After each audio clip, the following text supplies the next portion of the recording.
بسم اللہ الرحمن الرحیم۔ جو لوگ رمضان المبارک کے مہینے میں سحری کر کے سو جاتے ہیں ان کے ساتھ کیا ہوتا ہے؟ دوستوں، آپ بھی یہ جان کر حیران رہ جائیں گے، تو چلیے جانتے ہیں کہ ان کے ساتھ کیا ہوتا ہے۔ دوستوں، رمضان المبارک اپنی پوری عظمت و برکت کے ساتھ چل رہا ہے، اور اس مہینے میں ہماری نوجوان نسل برکت حاصل کرنے کے بجائے اس کا الٹا ان کی عادت بن چکی ہے کہ وہ ساری رات جاگتے ہیں۔ کوئی کرکٹ جیسے کھیل کھیلتا نظر آتا ہے تو کوئی موبائل فون یا موویز دیکھتا ہے، اور اسی طرح جب سحری کا وقت ہوتا ہے تو یہ لوگ سحری کر کے روزہ رکھتے ہیں اور نماز فجر ادا کر کے سو جاتے ہیں۔ جو لوگ سحری کے بعد سو جاتے ہیں وہ حضرت علی کا یہ بیان ضرور سن لیں۔ دوستوں، حضرت عائشہ کی مشہور روایت ہے کہ جب مؤذن فجر کی اذان دے کر خاموش ہو جاتا اور سورج طلوع ہو جاتا، یعنی صبح کی روشنی پھیلنے لگتی، تو آپ صلی اللہ علیہ وآلہ وسلم کھڑے ہو جاتے اور 2 رکعت سنت فجر ادا کرتے، اور اس کے بعد اپنی داہنی کروٹ پر لیٹ جاتے تھے، یہاں تک کہ مؤذن اقامت کہنے کی اجازت حاصل کرنے کے لیے رسول اللہ صلی اللہ علیہ وآلہ وسلم کے پاس آتا تو آپ صلی اللہ علیہ وآلہ وسلم نماز کے لیے مسجد تشریف لے جاتے تھے۔ حضرت عثمان سے مروی ہے کہ آپ صلی اللہ علیہ وآلہ وسلم نے فرمایا، فجر کی نماز کے بعد سورج نکلنے تک ذکر خدا میں لگے رہنے سے رزق میں برکت رہتی ہے۔ حضرت فاطمہ بیان کرتی ہیں کہ میں صبح کے وقت سوئی ہوئی تھی کہ نبی کریم صلی اللہ علیہ وآلہ وسلم میرے پاس سے گزرے تو آپ صلی اللہ علیہ وآلہ وسلم نے مجھے پاؤں سے ہلایا اور فرمایا، بیٹی اٹھو اور اپنے رب کی طرف سے رزق کی تقسیم میں شامل ہو جاؤ اور لاپرواہ لوگوں کی عادت نہ اپناؤ۔ اللہ تعالیٰ صبح صادق سے لے کر سورج نکلنے تک لوگوں کا رزق تقسیم کرتا ہے۔ حضرت انس بن مالک کی روایت ہے کہ رزق حاصل کرنے کے لیے صبح صادق سورج نکلنے تک مت سویا کرو۔ حضرت انس سے اس کی وجہ پوچھی گئی، فرمایا کہ اس وقت 70 مرتبہ تسبیح و تکبیر استغفار کرنے سے روزی میں برکت ہوتی ہے۔ حضرت علی کی روایت ہے، زمین کی سطح پر یہ کیے جانے والے کاموں کی وجہ سے زمین اپنی تکلیف کا اظہار کرتی ہے۔ نمبر 1، کسی کا ناحق خون بہنے سے۔ نمبر 2، وہ غسل جو زنا کے بعد کیا جائے۔ نمبر 3، سورج نکلنے سے پہلے سونے سے۔ حضرت ابو وائل فرماتے ہیں، ہم صبح کی نماز پڑھنے کے بعد حضرت بن مسعود کی طرف گئے، دروازے سے سلام کیا تو انہوں نے ہمیں اجازت دے دی، مگر ہم تھوڑی دیر دروازے کے پاس ٹھہرے تو ایک باندی آئی تو اس نے کہا کہ تم اندر کیوں نہیں داخل ہو رہے ہو؟ ہم اندر داخل ہوئے تو دیکھا حضرت عبداللہ بیٹھے تسبیح پڑھ رہے تھے۔ انہوں نے فرمایا، تمہیں کس چیز نے اندر آنے سے روکا ہے کہ تمہیں اجازت دے دی گئی تھی؟ تو ہم نے کہا، حضرت کوئی بات نہیں سوائے اس بات کے کہ ہم نے خیال کیا کہ شاید گھر میں سے کوئی سو رہا ہو۔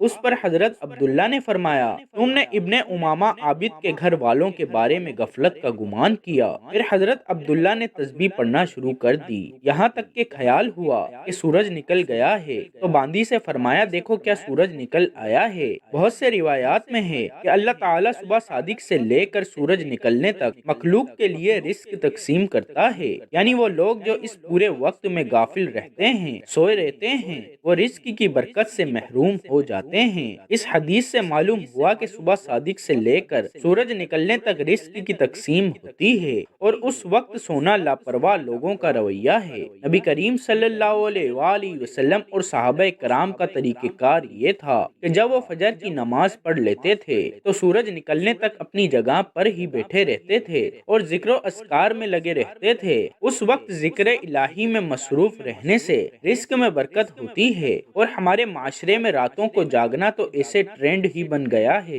نوجوان نسل رات کو 3 4 بجے تک جاگتی رہتی ہے اور فیس بک، انسٹاگرام، واٹس ایپ وغیرہ پر اپنا وقت ضائع کرتے رہتے ہیں۔ اس طرح ان کی صبح کی نماز بھی قضا ہو جاتی ہے اور یہ دوپہر 12 سے 1 بجے تک سوتے رہتے ہیں، اور ان کے گھر میں بھی کوئی ایسا فرد نہیں ہوتا جو انہیں ایسا کرنے سے روکے۔ حضرت عبداللہ ابن عباس سے مروی ہے کہ جو بھی انسان صبح کے وقت میں سویا رہتا ہے تو اس عمل کو اسلام میں سخت ناپسند کیا ہے۔ یہ دوپہر کے علاوہ کسی اور وقت میں مت سویا کرو، جیسے قیلولہ کہا جاتا ہے، اور اسے دوپہر کے وقت ہی ادا کیا جاتا ہے، اور یہ ہمارے پیارے نبی حضرت محمد صلی اللہ علیہ وآلہ وسلم بھی کیا کرتے تھے۔ قیلولہ وہ نہیں کہ انسان پیٹ بھر کر کھانا کھا کر سو جائے، قیلولہ سے مراد وہ وہ عمل ہے جس میں آپ نے کھانا کھایا ہے یا نہیں، بس تھوڑی دیر دوپہر کے وقت میں آرام کر لینا تاکہ آپ کا جو باقی دن ہے وہ صحیح سلامت گزرے اور دن کے باقی حصے میں آپ اپنے کاموں کو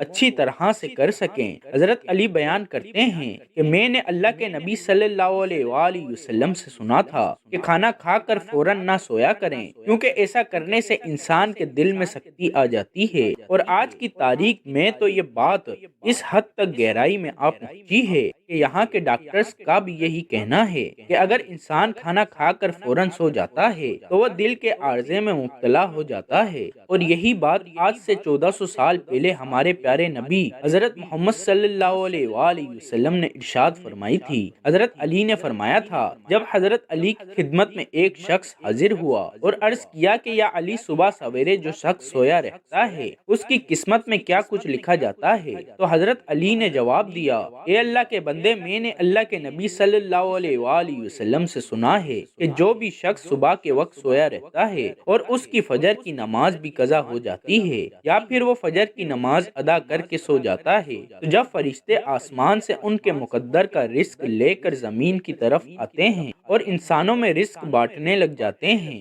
تو جب کسی انسان کو سویا ہوا دیکھتے ہیں تو ان کے حصے کا رزق فرشتے واپس اپنے ساتھ لے کر آسمان کی طرف لوٹ جاتے ہیں، اور جب وہ اپنی نیند سے بیدار ہوتا ہے تو ایسے لوگ اپنے رزق کی تنگی کی شکایت کرتے پھرتے ہیں۔ آپ نے اکثر ایسے لوگوں کو دیکھا ہوگا، کبھی آپ کو ان لوگوں سے جو رزق کی تنگی کی شکایت کرتے ہیں ان سے جب آپ یہ پوچھیں گے کہ صبح یہ لوگ کتنے بجے اٹھتے ہیں تو ان کا جواب زیادہ تر یہی ہوگا کہ صبح سویرے ہماری آنکھ نہیں کھلتی، ہم سے صبح اٹھا ہی نہیں جاتا، ہمیں صبح اٹھنا بہت مشکل لگتا ہے، لہٰذا یہی وجہ ہے کہ جس کی وجہ سے لوگوں پر رزق تنگ کر دیا جاتا ہے اور پھر وہ اپنی تنگ دستی اور بے روزگاری کی شکایت کرتے پھرتے ہیں۔ ہمیں چاہیے کہ صبح اٹھ کر فجر کی نماز ادا کرے، قرآن مجید کی تلاوت کرے، پھر اس کے بعد اپنے دن کا آغاز کریں، پھر دیکھیں گے کہ آپ کا دن کیسے سکون کے ساتھ گزرے گا، آپ کے دن میں بھی برکت ہوگی۔ اور اسی کا الٹا جو لوگ 12 سے 1 بجے تک اٹھتے ہیں ان کا یہ حال ہوتا ہے کہ جب وہ اپنے دن کا آغاز کرتے ہیں تو انہیں اپنے کام کا ہی سمجھ نہیں آ رہی ہوتی، اور وہ یہ بھی نہیں جان پاتے کہ ان کا آج کا دن کیسا گزرا ہے، ان کا دن یوں پلک جھپکتے ہی گزر جاتا ہے، اور وہ لوگ جو صبح جلدی اٹھتے ہیں وہ اپنے تمام کام اچھے طریقے سے کر پاتے ہیں، ان کے رزق میں برکت ہوتی ہے اور وہ پرسکون اور خوشحال زندگی بسر کرتے ہیں، اور انہیں کسی بیماری کی شکایت بھی نہیں ہوتی۔ اس سے لوگ ہمیشہ تندرست رہتے ہیں۔ اللہ تعالیٰ سے دعا ہے کہ اللہ پاک ہمیں دین کی مکمل سمجھ نصیب فرمائے۔